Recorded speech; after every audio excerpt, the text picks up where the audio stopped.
pelos meus amigos Vitor, Sadami, Umara, Rodrigo e David para participar dessa experiência. E eu aceitei porque eu acredito que seria algo muito interessante conhecer uma nova dimensão da minha cidade, do qual eu não fazia ideia. Chegamos lá na parte da noite, no entardecer, e ficamos lá durante 24 horas. A primeira impressão é que eu estava chegando em uma nova cidade, porque o conjunto Macapaba é muito grande.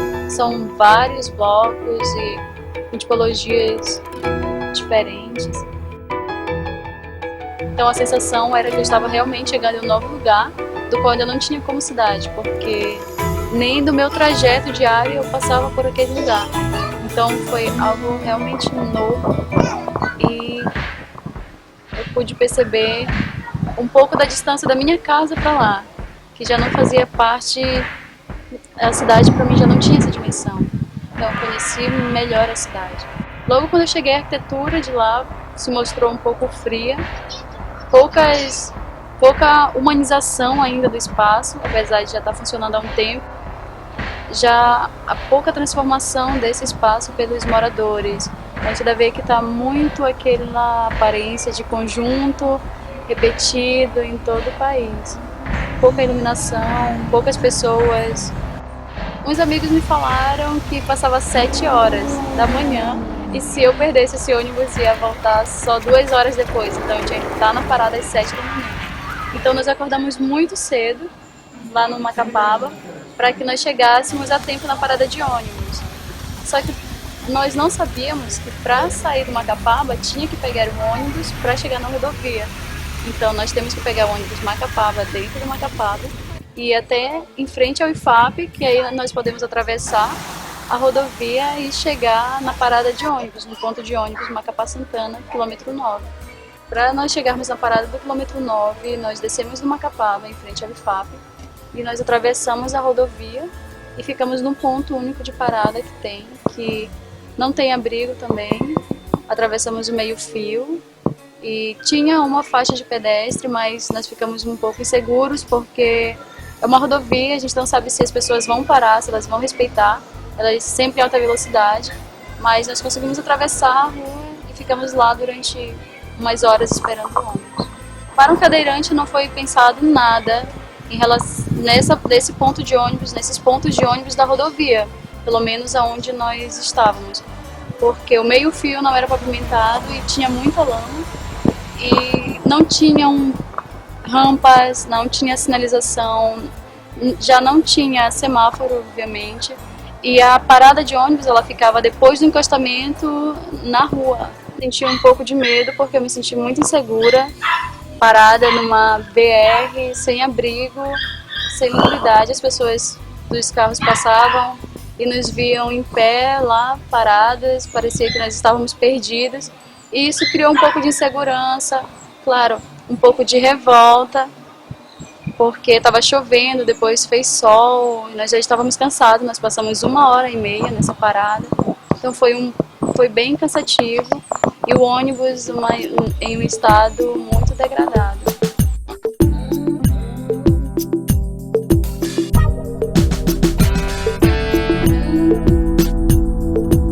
O dia estava programado em aula de manhã, eu precisava resolver uns problemas durante o intervalo do almoço no centro e tinha que voltar para a Unifab porque eu também tinha aula à tarde até umas 6 horas.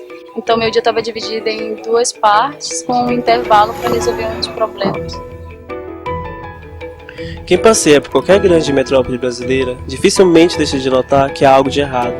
De um lado, bairros ultra sofisticados que não deixam nada a desejar em relação a grandes cidades desenvolvidas.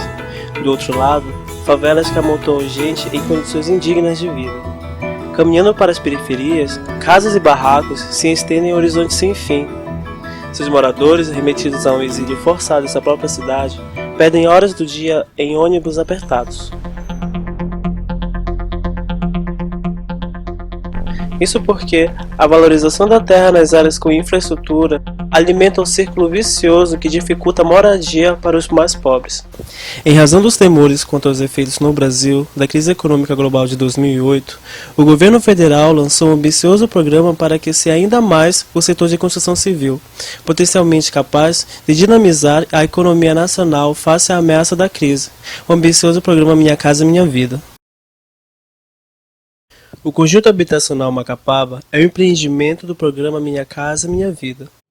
Seu projeto contempla mais de 5.000 habitações direcionadas para famílias com renda de 0 até 5 salários mínimos. O Macapaba é até próximo.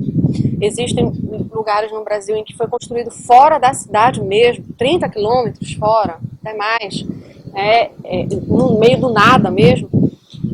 Isso acontece porque é feito pelo incorporador. O incorporador precisa ter algum lucro. O centro da cidade vai ter um preço muito alto no mercado, então eles nunca vão fazer Minha Casa Minha Vida no centro da cidade.